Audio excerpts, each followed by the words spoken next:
Welcome to The Power of Culture. I'm Marie-Josée bint Hamad bin Khalifa Al Thani.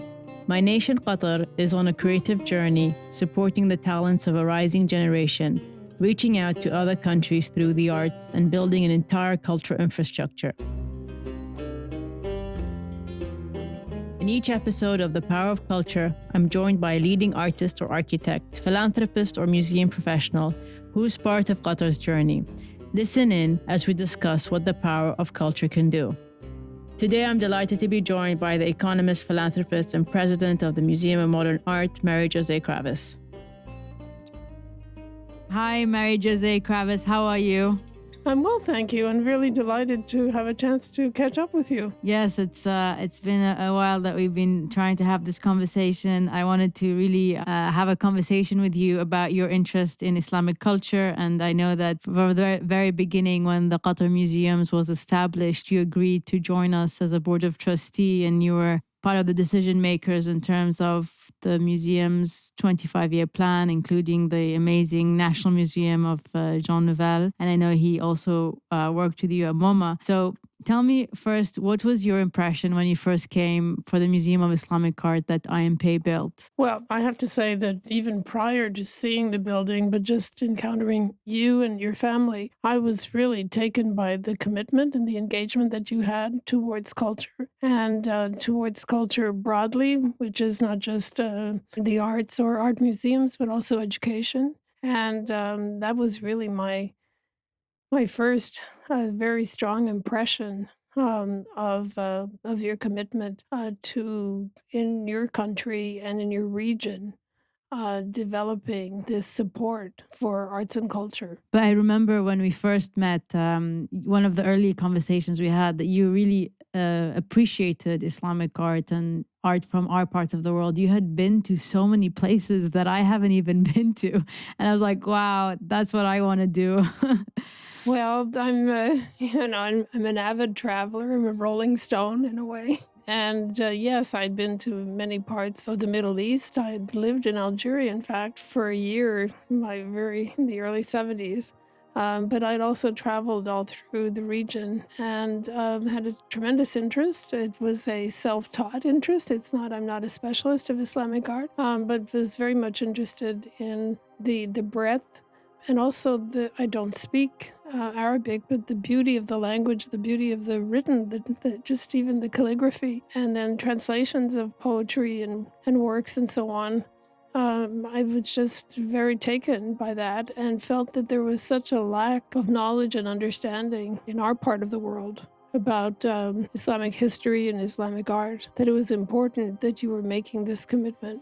And you can tell us a little bit of, your 1 year in Algeria, but if I'm not mistaken, you also went to Timbuktu, you went to Bukhara, you went to, Samarkand, Samarkand, yes. and I was like just excited to hear about your experiences. And in which period was that? That's a while back when you went to all these places. Well, my essay, you're revealing my age now, but it was in the 70s, actually. I lived in Algeria for a year in 1973, but when I was there, I tried to travel as much as possible in the region. I was also at the time, I'm an economist by training, spending a lot of time in Asia. So on my way to Japan or another Asian country, I would stop. So, I stopped in Bukhara and Samarkand. I was in Iran in the mid 70s, also Isfahan, which is just absolutely beautiful. And still just, I was, an itinerant. As I traveled and looked at the maps, I would say, well, I want to stop there and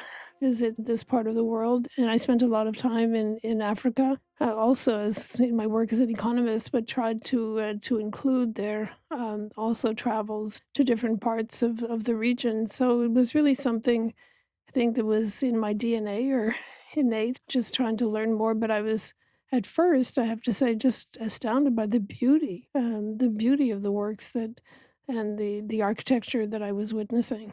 I think you're very right in saying the beauty in the Arab world, but also the diversity in the architecture and collections and histories and civilizations, which is why we dedicated all of our exhibitions to the Arab world to introduce it to the audiences or visitors that are coming for the FIFA World Cup. And it was really important for us to showcase the Arab world in its true essence, not what everybody unfortunately reads today in the media or sees.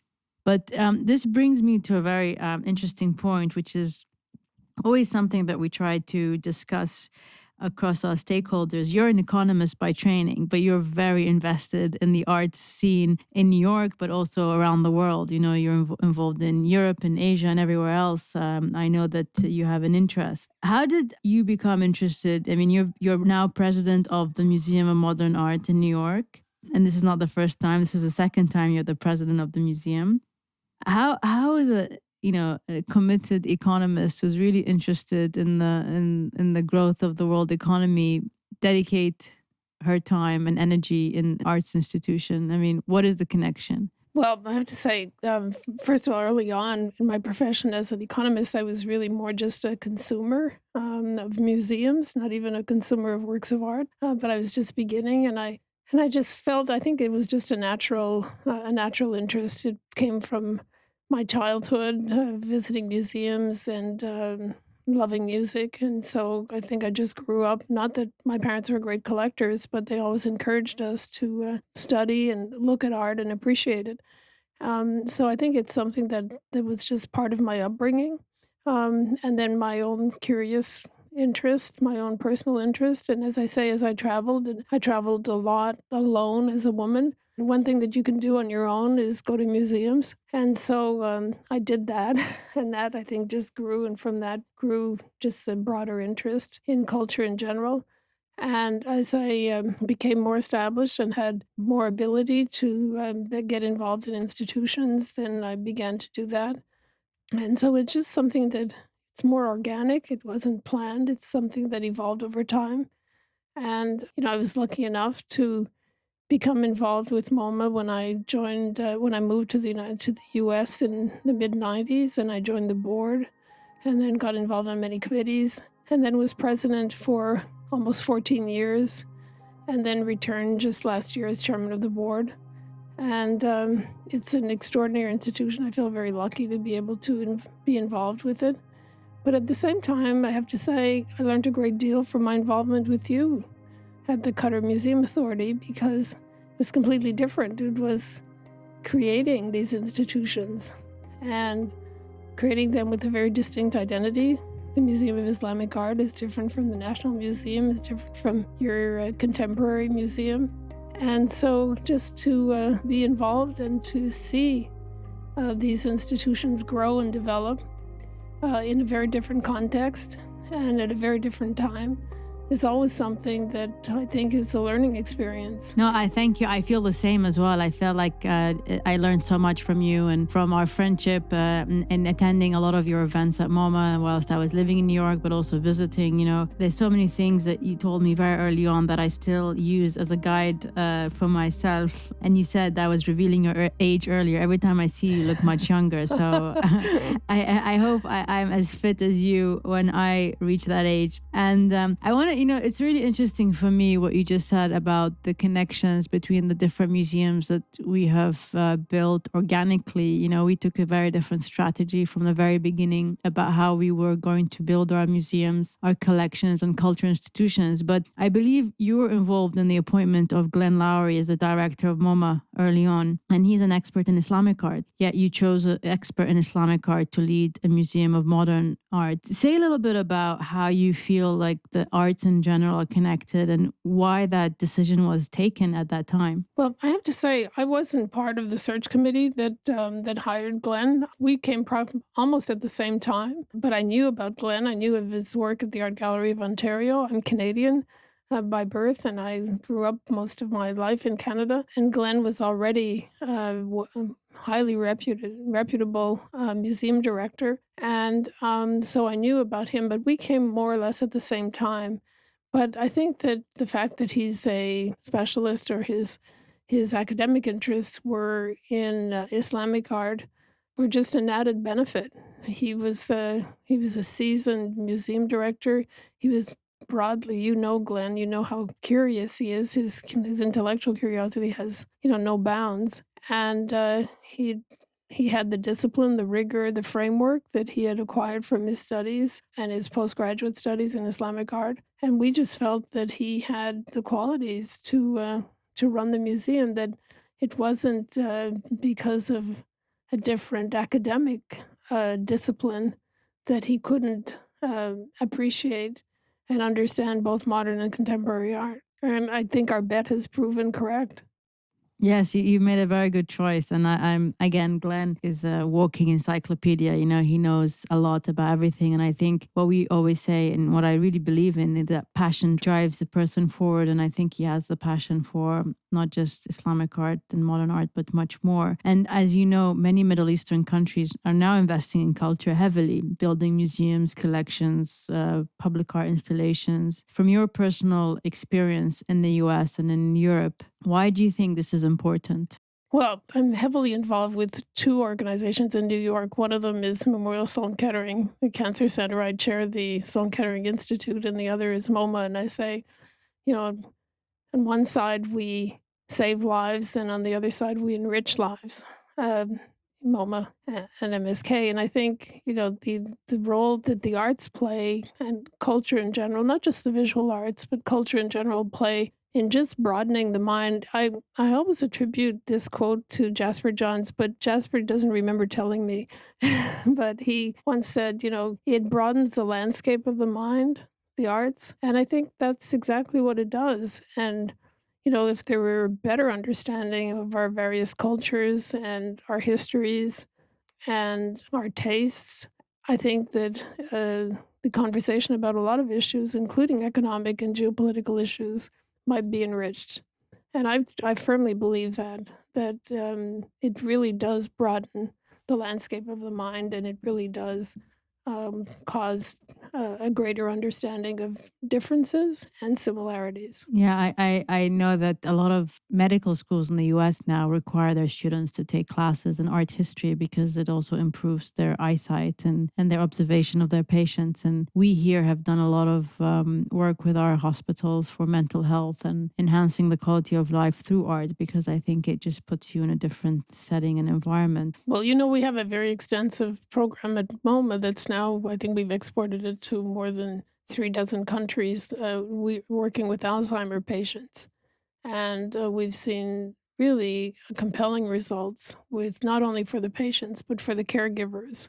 The sessions that they spend at the museum and so on do have a calming. I'm not saying that it's lasting, but at least it does have a very calming influence. And both for the caregivers and for the patients. And we have also similar programs for people who are visually impaired and so on, to have them come and be able to experience art, to touch replicas of culture, of sculpture and so on, so they understand what they might be seeing and so on if they did have full eyesight and so on. So I think it's good for mental health, but it's also been important in terms of physical health. I didn't know, but you will have to now export it here, because I think we haven't With touched on the pleasure. subject of Alzheimer's, but I think it's a really important one. It's interesting you talk about the visitors to the museum who have, visual impairment. We actually, in the National Museum, which I hope you come to see, we haven't been able to visit us since we've opened in With COVID and so 2019. on, right? Exactly.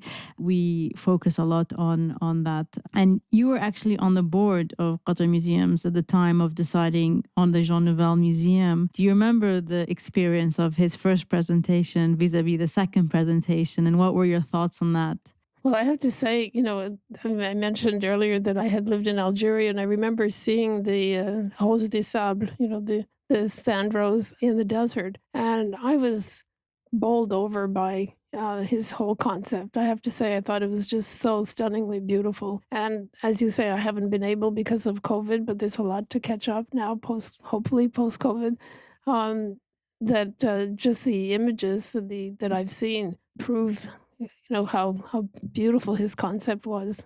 Yeah, and Jean Nouvel also built your office tower that connects MoMA to the museum. That's right. Again, was that a direct commission, or did you Was that a competition, or how did that come about? Well, that actually, the office tower does not belong to us. The office tower was a private development. We owned the land, and it was a private developer who developed the office tower. But Jean Nouvel's concept integrated very well with our expansion, which had been done by Diller Scofidio. And if you walk through the museum now, if you go from the old building to the new building, if we can call it that, it's seamless. And I think that's a tremendous achievement. Yeah, I went to your old building, and I've been to I was at the opening of the new building. It's Mhm. quite extraordinary how Liz Diller and her team transformed the space. It's really quite incredible experience. This, brings me to my next question about the US in general. The museums, you have a very unique model. It's very different as well to the European model for museums. Would you say that the role of philanthropists in the US and private individual play an essential role in the growth of the arts? Oh, very much so. That's been true historically. If you look at not only the creation of museums, but the building of collections, the importance that private philanthropy has played in people either donating collections or donating funds for collecting. In the major museums in the United States, private philanthropy has played a huge role. I think it's not true only of museums, it's true of universities, it's true of, concert halls, culture in general. It's very much part of the US DNA. And we talk about, these big philanthropic gifts, but a large proportion of Americans of lesser means donate to their schools, their churches, their local communities. I think it's very much an American trait. I remember one of the things that you taught me was that the very, very difference between European museums and American museums is that in the US, you can deaccession from your collections, even if they're gifts, if you can upgrade the artist's work or if you have something better. Whereas in Europe, you could never deaccession. Is that correct, or is that too general? It's correct for as far as MoMA is concerned. There are certain museums who accept gifts that have conditions where where the institution can never deaccession. So it varies throughout the United States. But I think you're right in pointing out that there's more freedom.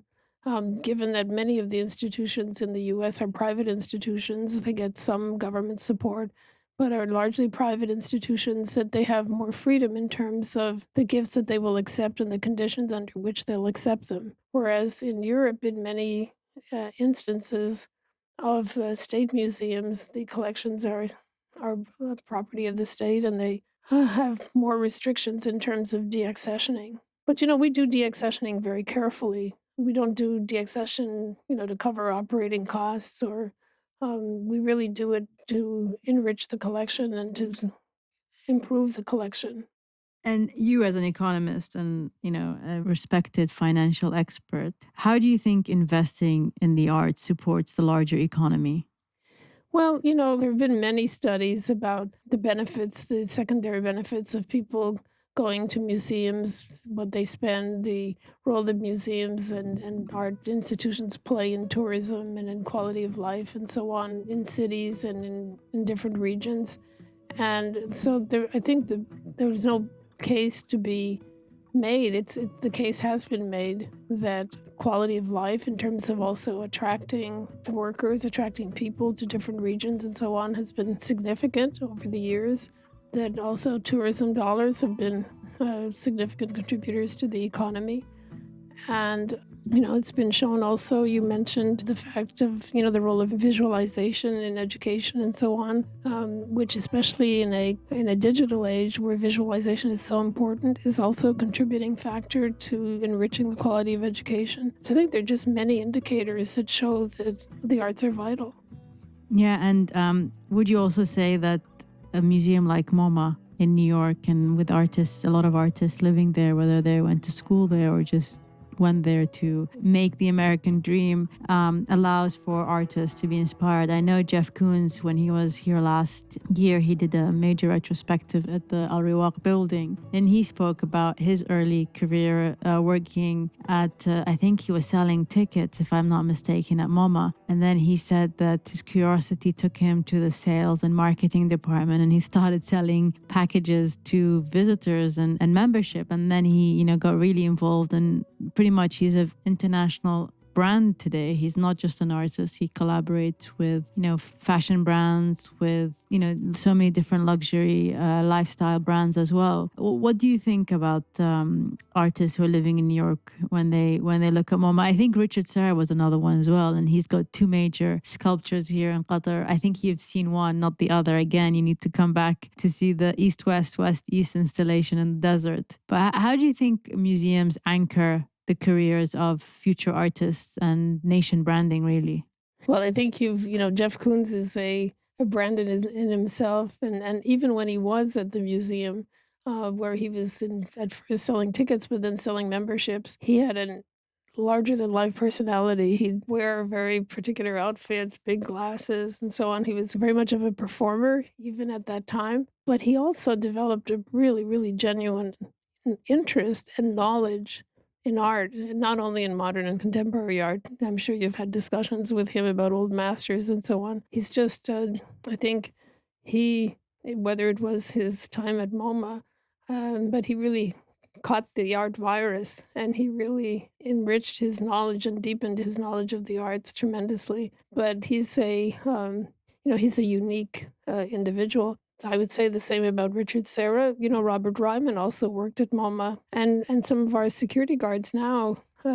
We have an exhibition of staff works once a year, and some of them are quite interesting. So I find that I love discussing with our security guards what they think about different exhibitions and how successful they think they'll be and why they like certain things and so on. Their insights are always quite telling, but I think that in general, for artists, not only those living in New York, but artists generally, to have museums as a resource that they can consult. And it's not only it's not only what we see on the walls, but many artists come and also consult our archives and look at historical documents and look at a number of things that aren't on the walls.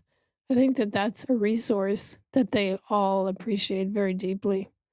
And we also try, and that's why I try to say that, the museum is not a temple. It's really a meeting place. It's an agora.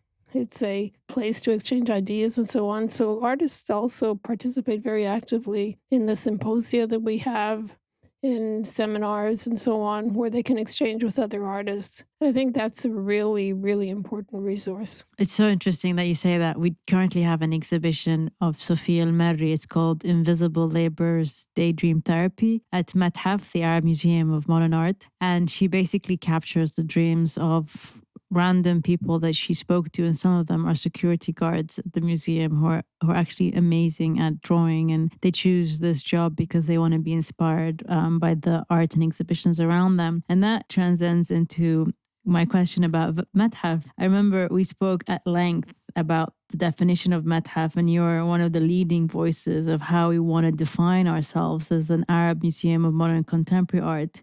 Why do you think this museum is important from a regional point of view? Well, I've always felt that, and I've discussed that with you, that it's really important to have a center of excellence that really shows what is happening in the region and what has happened. I think Mataf is really important in terms of showing what is happening now, but also in providing context.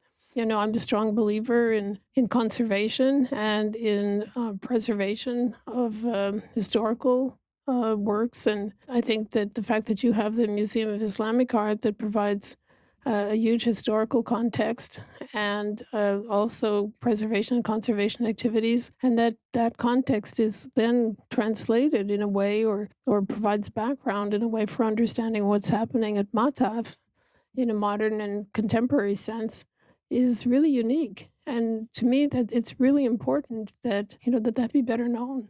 It's interesting. As you know, we're now developing phase 2 of Madhaf, which is our art mill that Elemental have designed for us. And it's transforming a former, it's still a flour mill. We're still waiting for them to leave the building. But, this is part of our 25-year strategy. It's our final project where we will be showing global contemporary and modern art within the connection of the Arab world, where Madhaf's collection will be at the center of it. Do you believe that this is an opportunity for museums via their collections and narratives that they create to fill gaps of misunderstanding between people, cultures, societies? I mean, today the world is polarized. In countries from all around the world, there's a deep misunderstanding about religion, about history, about people. What role do you think the arts can play to bridge that gap?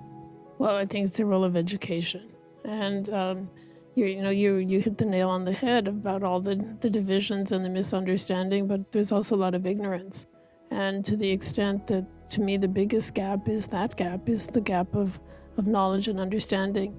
And to the extent people talk about global, I like to talk about global and local, and having the two together to the extent that you can provide a global context, but also show things that are done and that reflect more local interests and local culture and so on is really important. And that's the only way I think that you'll be able to enhance a dialogue about broader issues. It's interesting. I don't say global, but I say globalizing the local and localizing the global, Right. like a philosophy of how our local communities have to have a global perspective of what's happening, and then localizing the people here who have an international perspective of the world. And I think this brings me into the subject of diversity in the collections. I mean, the art mill, like MoMA, will look at architecture, it will look at cars, we'll look at film. We have the Doha Film Institute now. It's in its 12th year, and has done an incredible job to support the voices of the Arab world. It will be part of our Lusail Museum, which Herzog de Meuron have designed for us. We hope to start construction next year. Why does MoMA offer all these different programs? You have a program in architecture and film and cars. You give film awards every year. Like, why do you think it's important to create this interdisciplinary approach towards the arts? Well, because first of all, they are art forms. And I think it's really important to recognize that architecture and design are an art form. So it's media and performance. It's not just painting and sculpture or drawings and prints. And it's very much part of MoMA's history in trying at the time to define modernism and being international at the same time. And now that's applying to contemporary. And what we've done, we do have those different departments, and we've tried to provide a great deal of depth in each area. But what we are doing and what we've done, and especially since the reopening, is to break the barriers between the silos and to show how these different media influenced one another. So when you go into our galleries now, you'll see painting, sculpture, film, performance, photography, drawings, all integrated in different gallery spaces, so that the interaction amongst these different art forms is more visible. And if you speak to contemporary artists today, many of them work in multiple media. They'll do painting and sculpture, but they also do prints, they'll do media and performance, and so on. Video art is so important, an element in contemporary art. So I think being able to show how these different art forms just strengthen modes of expression, but they're not exclusive to their individual silos, I think is really important. I agree. I can't. You said it perfectly, and that takes me to my next question to you. And I think you having such knowledge about the arts in general and the financial economy of the world, how important do you think the creative economy is today? And do you believe museums, exhibitions, cultural hubs allow for the growth of this ecosystem? Well, it's hard to put a dollar tag on the value of the creative economy, because first of all we'd have to define what creative economy is, and Do we include, entertainment and film and so on, and all of the different industries that are attached to that? But I think that definitely, and I don't like to discuss art also as an asset class because that's become also sort of a buzzword that I don't think really reflects the lasting impact of the arts. But I think that just look at history, art has been an essential part of life. Whether you start with the cave people or today, that it's a form of expression that often is prescient also in terms of social and political trends or geopolitical trends. And so I think it's just to me it's the lifeblood of societies. And to the extent that we can, you mentioned the ecosystem, that we can give art its true place in that ecosystem, I think makes a big difference in terms of a number of issues that we've discussed, but certainly in terms of expression and exchange of ideas. I couldn't agree more. You say it again so perfectly. You're doing it. You're doing it. You've created a platform, throughout your country and your region. And so, to the extent that you're encouraging a different look at things, different ideas, different discussions, just broadening minds, raising questions, you're doing it. Thank you. I also wanted to get into the conversation of how such an environment, it's not so much about putting a value to the art. As you said today, I think there's a lot of speculation in the art market and people are getting involved for different reasons. I was more interested in your opinion on how museums, collections, diversity in collections and programs allows for a growth in the economy or diversification in the economy via the creative sector, creative economy, by allowing, small and medium businesses to grow, whether they're directly artists or not, but within the industry. Like I can, name a few companies, but I'm sure you know much more. Like Snapchat is a good example, I think, today because we work a lot with them, and I know they work with museums around the world on integrating art and technology. How do you think, those hubs allow for small and medium businesses to grow, whether they're directly or indirectly involved in art and culture? Steve Jobs had said it so well that he'd spoken so well about, I forget the exact quote, but about the intersection of art and technology, and that is what really made that's really what made the difference at Apple. And look at the attention that he paid to design at every level, whether it's the iPhone design or the iPad, but also the new Apple headquarters, how every detail has been thought through, every door handle, and so on. I think that it would be a mistake to not recognize the importance of the arts and design on so many aspects of industry. Well, I mean, you sit on the LVMH board, and LVMH have the leading brands in fashion and hospitality. And they also have their LVMH Foundation that's have hosted amazing exhibitions. One of them came from MoMA, I believe. The arts, I think, as you said, it enters multiple lifestyle sectors.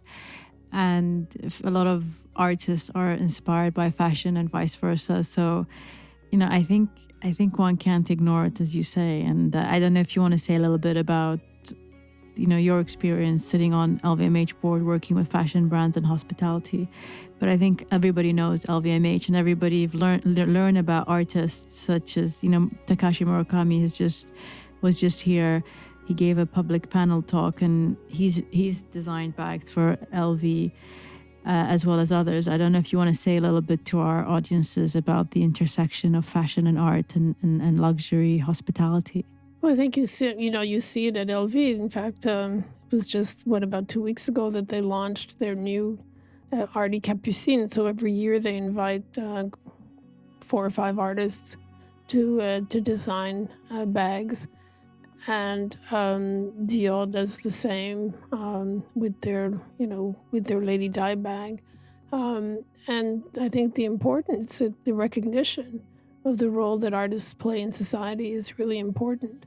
And you mentioned Jeff Koons. Jeff Koons has designed a bottle of champagne. I mean, the recognition of the role that artists plays is very present at LVMH, and their focus on excellence and on design and supporting the arts in general. The LVMH Foundation, has a very, very active and strong program in the arts. But even before the huge Frank Gehry building and the big shows that they had there, they had Louis Vuitton, l'Espace Louis Vuitton in Paris, where a number of young artists had, I think, their first. I'm thinking of Camille Henrault, for example. I think it was her first big exhibition in France.